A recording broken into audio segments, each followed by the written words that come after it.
Alright guys, let's jump into the draft of Kiev 5 versus Fnatic at the Heroes Battle Arena.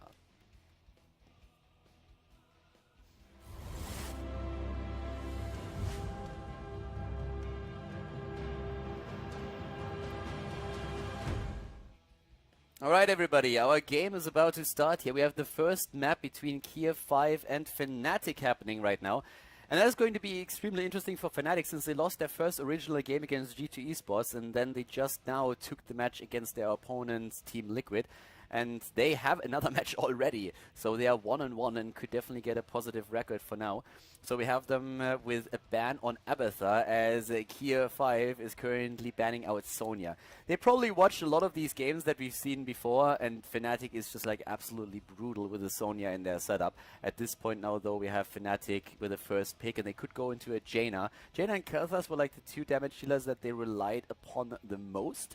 But they could also start this off with, for example, a Tyrande. Tyrande is really strong, a lot of combinations that you can get these days, but they go into a Tyrael. Now that's an interesting touch here on Sky Temple. Tyrael is of course an absolutely incredible hero with the sanctification that he can use, but at this point going into such an early commitment to Tyrael is still a really interesting approach. Because Kiev 5, they have now not only the Jaina but also the Tyrande that they could use, and that's normally a setup that you try to deny to your opponent. Even a Jaina plus a Muradin or a Tyrande and a Muradin would be really nice start into the game here. Kiev 5 probably trying to figure out a little bit of what exactly their opponents are currently attempting to do, but the whole thought process behind this could definitely be that they are just saying, hey, let's not worry about this and get our burst combo, and they don't. They ignore both heroes. Wow, they go for Kel'Thas and Tacita. Now that is interesting, because like right now, Tyrande is still up, Muradin is still up, and we have that Jaina. Jaina is very likely to be taken by Fnatic, and they could go into one of these burst combos. They probably expected their opponents to go at least for like one of these heroes, if not both of them. And this is really interesting, because I have to completely admit that I did not expect them to go for such a combo early on in the game. It's not that it's like a bad combo or anything. These heroes are great, especially that Kel'Thas can after level 13 do so much damage. But oftentimes you just see teams try to go for certain hero compositions. And Jaina is one of the most crucial part of most of these combos. Jaina Abathur, Jaina Tyrande, Jaina Muradin. It's just like stuff that you try to take. Even Jaina Sonya as the burst potential on a single target. And now Fnatic is taking Jaina immediately, since they are saying like, alright, if you don't want her, we take her. Thank you very much for that. And they go for Falstad. Nice hero here already on the map. So they have again a bit of positioning with Falstad and him just like flying in. It's pretty interesting to see that.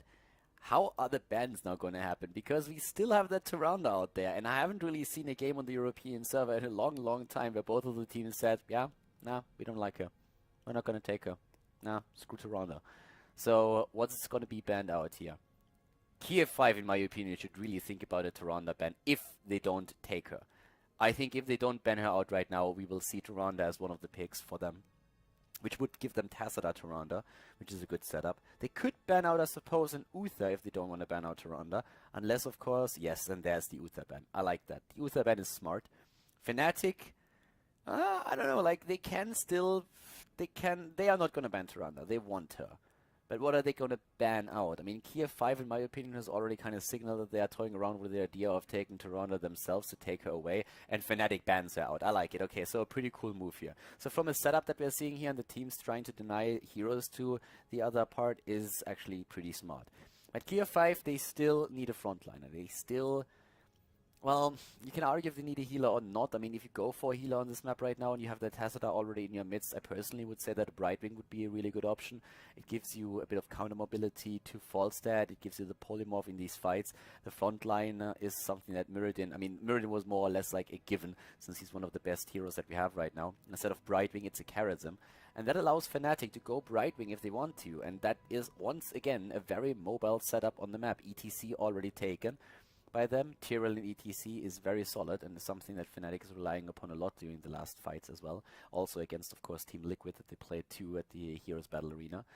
Yeah, and well, with this setup now, a Brightwing would probably not be too bad, but they can also think about going into a Malfurion, since they can use those routes. But if they feel that they need the extra mobility on the map, then Brightwing would probably be their choice here. Malfurion then again can provide you a lot of heals against Kael'thas.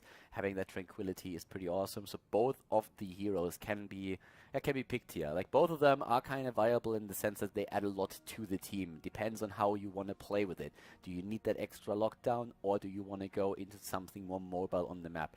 If you want to have more than Falstad that is able to just like jump the map, then that's exactly what you try to go for. And that indeed is what they're currently trying to use. So Fnatic with Brightwing as their last pick. And well, Kiev6 is probably still lacking a bit in the damage department. I don't really think that with this comp they will go into an additional tank. Theoretically, they could, but they have enough to keep Muradin alive with the Tacita and Karazim. So it's a bit more likely that we're going to see more damage for them, and that is where Vala or Reyna would probably be good options. Zigara is being played on Sky Temple as a solo liner on the bot lane. And occasionally we see... I was thinking earlier about if they are going for the Vikings again, since they really like to play that, but it's more something that Infernal Shrines has been used for. Sky Temple, we see, or we have seen in the past, Team Liquid go for the Vikings here. Kiev6 really likes to play them, but I kind of doubt a bit that the Vikings really give you what you need here. I don't really think that you can get that experience lead that you usually want against the Brightwing and against the Falstad if you go for them. But they still use them. They use the Vikings. Alright, so they go for them here. That's going to be very interesting. I think it's going to be extremely difficult for the Vikings to really get that experience lead that they usually try to aim for when you go into that hero. So a bit of a tricky setup for Kiev6. Not something that necessarily is unplayable or will lose you the game, but they really have to bring their A game here if they want to play this. And they could have gone into other heroes like with more damage. Vikings early on is more about Soak, but having Brightwing and Falstad against you is making this a bit more difficult. So they are going to try, of course, but this is going to be a very interesting match, to say the least. I'm really looking forward to it. This is going to be a fun one right now. So these Vikings plays in general are always like really amazing to watch. And in this case now we have Kiev6 with a setup that they can use, that can cater towards it. What they have to make sure of, though, is that they don't lose the Vikings too early in the game. Hydra is usually the Viking player on their setup, and they are going to try and use that. And it's going to be interesting to see if you can keep the Vikings alive, because Brightwing is not the biggest threat to them. Brightwing can counter Soak experience, but Falstad is. Falstad can fly in and take them. So,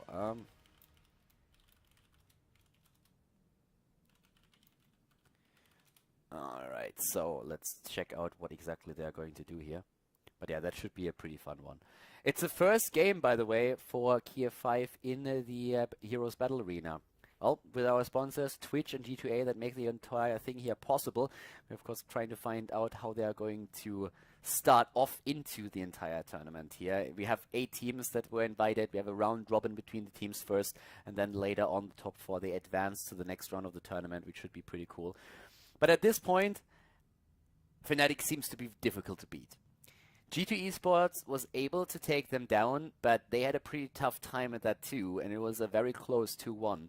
And then Fnatic rolled over Team Liquid again and eliminated them with a 2-0, and now they're going up against Kiev6. So they seem to be getting better and better and better, with G2 Esports, of course, having that win against them, which is going to prove pretty valuable, I would imagine, throughout the entire run of the tournament. We have now the final players on the side of Kiev6 also joining Battle.net and jumping in here, but it's going to be very interesting to see how they are going to start jumping into this game, or into the league itself.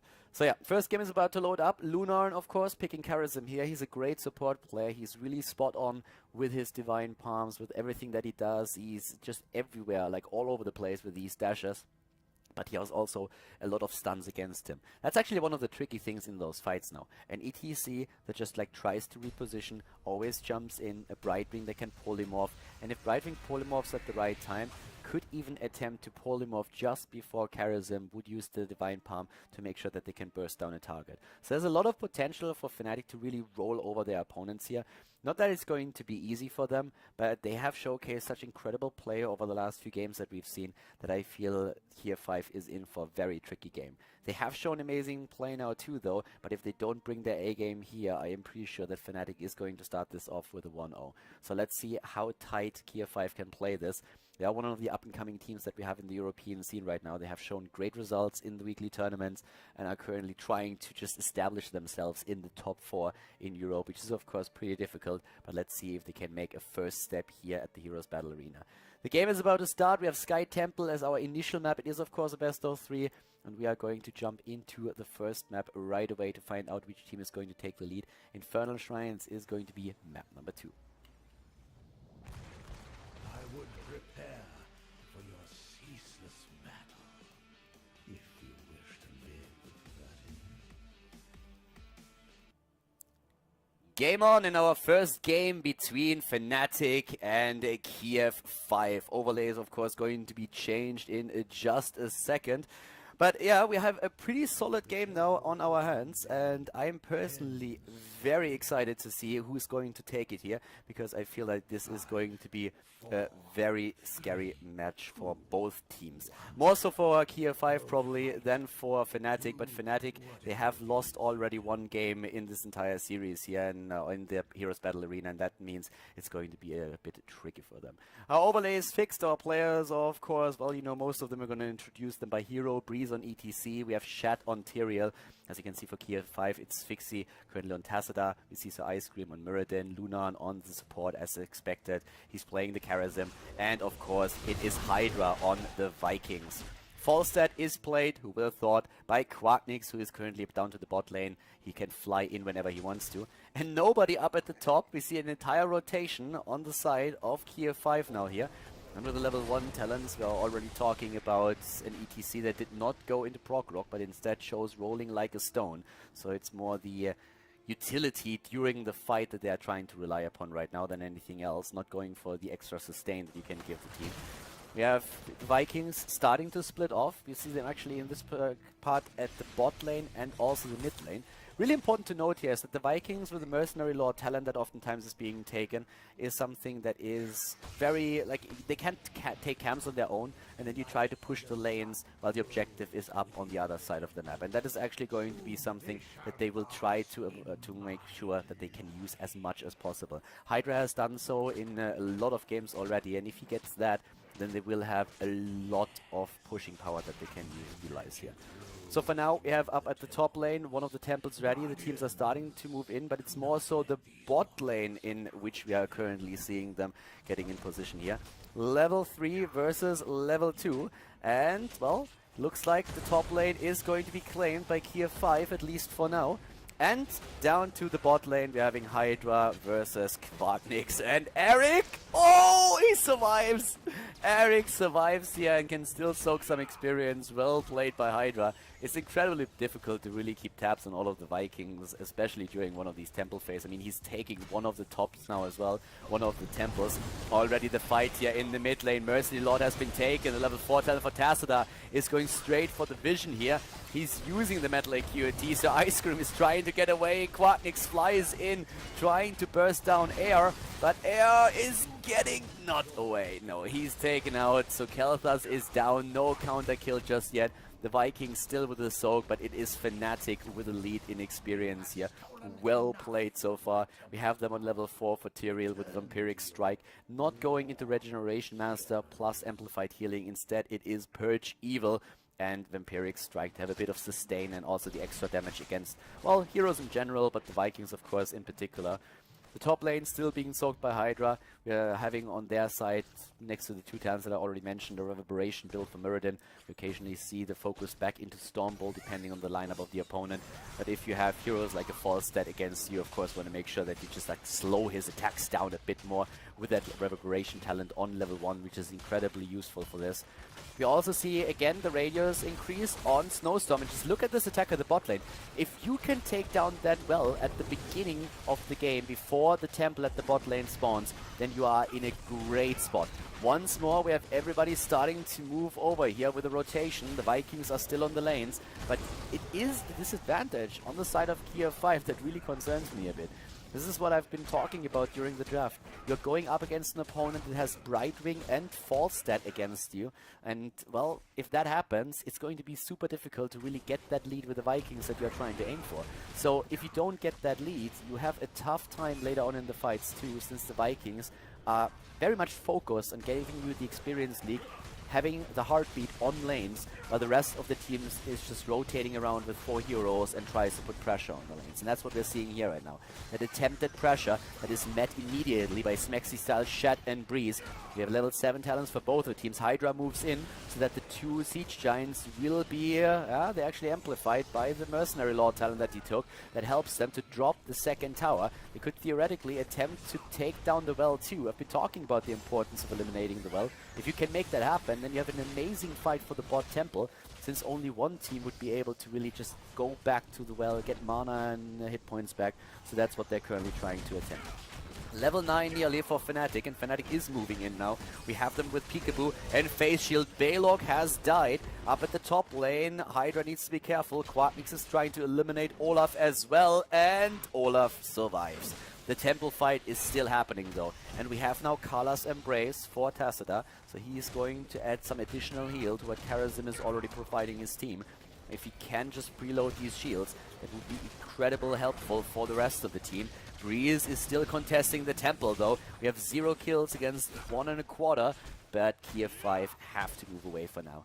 And Falsa is just everywhere. He's flying from lane to lane. He's getting as much experience as he can. And he really keeps that advantage that Kiev6 has with the Vikings super low. They actually fall behind even more. Eric is down and so is Olaf. So 2 of the Vikings died in this case. Hydra is pressured on all lanes now. And here's the level 10 for Fnatic, and that could result in a few heroes at the bot lane now dying. Breeze could go in with the mosh pit that he has again. We have the Ring of Frost, there it is, and the attempted kill against, well, it's not an attempted kill, they actually got him. Kel'Thas is down, job well done. So Ice Cream attempting to jump away, but they are already claiming the spot and just waiting for him to move in, and there he goes. Muradin jumps in and immediately the attack against him, but he gets away. Lunan is dashing in, and with the heals, he is providing Muradin enough to get away. Smexy Style was also focused during all of this and had to back out. It was just a bit too low. As the heroic abilities, we had Sanctification, which was already used. Quadnix is still fighting against Hydra here at the top, but now Baylog is also moving in, and that forces, for now at least, the carry Pigeon back. Falset on the way back, and actually Brightwing is taking over even before that happens. Nice, I like it. A really cool twist here, utilizing Brightwing and Falset. Unfortunately for Brightwing, she is met by a few heroes, but Smexy Style blink heals in, gets away, dodges the gravity lap. Wow, really well played here. Smexy Style with great reflexes, and he is able to escape that situation. Extremely well played. Now we have Mighty Gust, we're seeing the Ring of Frost, we have as the counterparts on the heroic abilities. The Longboat, the Force Wall, there's a Divine Palm, Phoenix, Avatar. All the heroic abilities that you would expect. No real surprises in this game. I mean, you could have thought about, well, maybe 7-sided strike. Wouldn't actually be such a bad talent to take, considering that they have a Tacita as well. But if you really expect burst damage, that is something that is eventually going to happen with a with a Jaina on the opponent's team. And having that panic button of the Divine Palm really helps you quite a bit. Breeze at the top lane. They go for Sphinxie. But Sphinxie should be able to get away, and even uses the Force Wall. You have such a low cooldown, of course, on your heroic ability that you can always put that in. Kiev6 will have to rely heavily on the chain bombs. Once that AR is in possession of the level 13 talent, they will most likely try and take a few of these fights and move in. But so far, they haven't secured a single kill for themselves. It's 3 kills against 0. Shat is in the mid lane right now and is defending against the camp. Hydra, of course, trying to buff it a bit, thanks to the Mercenary Lord. And the mid lane temple is now taken by Breeze on ETC, Quadnix on Falset, and Smexy Style on Brightwing. And they move in. Another fort at the bot lane has fallen. Again, the Vikings with the pressure, just saying that again. This is really nice, having that Mercenary Lord talent if you can push additional lanes. At the top lane, Eric is soaking experience, but the level 13 talent hits faster for Team Fnatic. And now they have the Pixie Dust talent. The Shield Dust has been claimed. Imposing Will, an Ice Block on the side of Jaina. And we are seeing Groupies taken, even though there's no proc rock on level 1. So the synergy of the talents isn't there yet, but they still find themselves in a decent position. Tyrael is at the bot lane. That allows Kiev6 to fight for the temple. ETC with the ult, but it gets cancelled. Good gravity lapse by AR. and they are so close to the level 13 talent. Experience was soaked throughout the entire time. The Vikings are moving up to the top again. We have actually Olaf now also in the mid lane. Olaf and Balog, two of the Vikings are here. And this is the 13 talent that finally is going to give Kiev6 his talent, but he's bursted down. He can't even use it properly. Divine Shield used. He's trying to get the chain bombs in. That was just the perfect timing for Team Liquid to get a kill on Kiev6. They move in and get him. No more chain bombs, but Fnatic is still low. But can they take them down? There's the kill against Muritin. The longbow just does not do enough damage to eliminate Shed. Quacknix pushes everybody back again, and Lunan is most likely going to fall on Karazim. He dies. What about Falstead? He might be able to escape here. Mene, oh my god, just barely misses him. Should maybe have used the Ice Lance here, but I suppose that he was on cooldown. It's a kill against Balog now in the mid lane too. So we have 6.25 kills against 0. Fnatic, once again, was just great play in this first game in the best of 3 series here at the Heroes Battle Arena. They're playing an amazing game. Well done here. The Vikings, for quite some time, it's actually looked like they might be able to provide enough experience to really bring Kiev6 back into the match here, especially when they then started to rotate into the mid lane for the longbow. It looked for a moment like that could be the fight that Kiev6 needed, especially when the level 13 talent hit, and it was finally time for Tacita to get his extra damage. But the big problem here, of course, sorry, for Kiev6, of course, to get the extra damage. The big problem, of course, was simply that he was attacked immediately when that happened. He couldn't even supply those chain bombs. He got, I think, one single spell cast in, and that was about it. So, yeah. They are still looking for a good fight. The problem is that now Kiev6 finds themselves 2 levels down, and that is just absolutely brutal right now. We have level 16 talents for Fnatic. That's Speed Metal. We have Greater Polymorph, Hammer Time, there's Northern Exposure, and also Holy Ground that they have right now. Quacknix is taking care of the bot lane. He's going in for extra experience, pushing together with that camp that they already took. And that is a really solid position that Fnatic finds himself in now. In the mid lane, Breeze and Mene are currently in position to take even more lanes. It's just like map presence in general. Like, force these lanes back. Make sure that you have the map control, that it's difficult for your opponent to go onto these structures. And there's another potential kill against Fixie, against Polymorph. Divine Palm might save him. Oh, that 3-man mosh pit, and look at that Blizzard and Ring of Frost. It is an easy triple kill. Great play here on the side of them. Very well done. Great job on the side of Fnatic, and they go in again. They burst Eric down. This is just absolutely stunning play. Fnatic these days is on a roll. These guys are so strong at this point, and they showcase again how scary they are with that aggression that is theirs.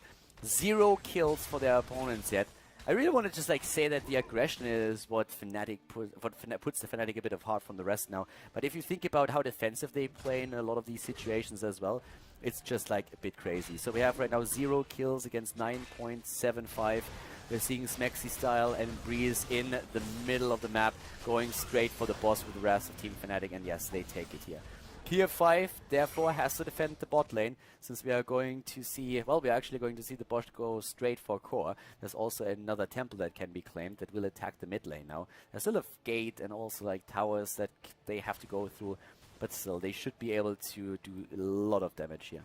So we have, for now, the heroes just moving around again. They know that nobody can really contest the bot lane, since that's a level 16 talent still missing for Kiev6. Therefore, 4 heroes move up to the top. The boss has to be dealt with somehow. And that opens up 3 points on the map where Team Kiev6 is attacked by Fnatic. The top part, where those towers fall. Bottom part, where the temple is being put in place. And, of course, the boss itself that will potentially go through the shield. Again, structures destroyed. Breeze has to move away here. Power slides back to safety. Hydra is trying to keep him here a bit longer, but yeah. They just jump away, but looks like Mene is moving in again. Nice, Mighty Gus. Brings them back. The 16 talents for Kiev6. They are now ready. And they start to move in. Here comes Breeze. Quacknix, the longbow is in play. Does the damage. Where's the stun? So Ice Cream is hitting it hard. And that might be the kill against Breeze. Maybe even against Smexy Style. 1 kill already. Smexy Style about to die. And he does. Lunan jumps in with a dash. Takes him down. The core has suffered a lot of damage already though. Shed even moving in, trying to get more damage on it, and now another catapult is starting to move in. Shed is still there. Sphyxy had to move back, but the fort up at the top has fallen, and now they're trying to just get farther, closer to the experience amount that we have for Fnatic. 2 kills already, bot lane, there's where Shed is starting to rotate into the middle to stop this, but as you can already tell, this fort is going to fall too, and Kiev6 with a move in. Quacknix, uh-oh, in trouble maybe. Lunan jumped on the opportunity to dish out some damage, dashed in, but now he has to retreat again. Shed actually with a holy ground now, trying to make sure that AR can't retreat here, but he's pretty isolated, and he has no way of escape. Now all of a sudden, Fnatic making a few mistakes, and Kiev6 is capitalizing on those right away. 3 kills for them against nearly 10, now that we have 14 minutes on the board. Bot lane is pushing hard once more against Kiev6, though Fnatic has a very strong lane there. They also took another Siege Giant camp. Oh, Breeze actually trapped, but they don't even want to go for the kill. Even with Tyrael dead, they say like, yep, don't fight just now, wait a bit, try to take these waves and try to take the camps. Hydra took the camp here solo, was able to do that with Olaf. He's also starting to defend with Balog against the 2 catapults that we're seeing at the bot lane. He will need some help eventually. To the top, we have So Ice Cream getting in position for the temple. The problem that they have is that the Storm talents are not ready for Fnatic with the double Bolt of the Storm. We're seeing 1 Storm Shield and the Epic Mount. Nice push at the bot lane. I really like this Viking play in general, but Hydra has to decide if he really wants to team fight with the rest of the team. That would force him to move into the mid lane at least, but they're just going for it. 1 keep down in the mid lane thanks to the temple. Already Breeze went to the top, was trying to fight for this one now too, but Kiev6 is attempting to soak as many shots as they possibly can.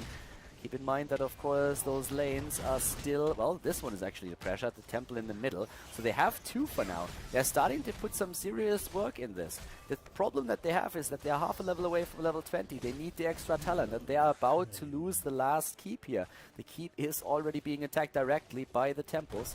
Up at the top lane, we're seeing a bit of damage already dished out against Fnatic. But this could be... Oh, falls dead! What a kill! Again, they snipe him once more. And that's level 20. The Storm talents for Kiev6. Can they actually turn this around? They're doing a really good job here. They are trying to turn the game around, and of course they are still far behind with 2 of the keeps eliminated, the core suffering some damage, but this is now a double Storm Shield, and Breeze might fall here. He goes for the Mosh Pit, he catches everybody, they kill 2 heroes, Tassadar and Kel'Thas are dead, and Breeze escapes. You got to be kidding me. What a play by Breeze. He was about to die, and then he is able to get that Mosh Pit off. And Mene is there immediately with the Ring of Frost and all that burst damage that he can muster. And they get 2 kills out of it. That was incredible. The keep still falls, but we have not a single keep available anymore. To Kiev6, they lost the last one. They have no structures left on the map. 1 more temple is all that Fnatic needs to really take this game. Yeah, well, there's the Divine Palm. Lunan is doing what he can to get away from this one, but it does not look good. Dashes in, moves away, tries to hit the vision here. Good effort by him, but that was just, it was a 1 versus 4, and he has absolutely no way of making this happen.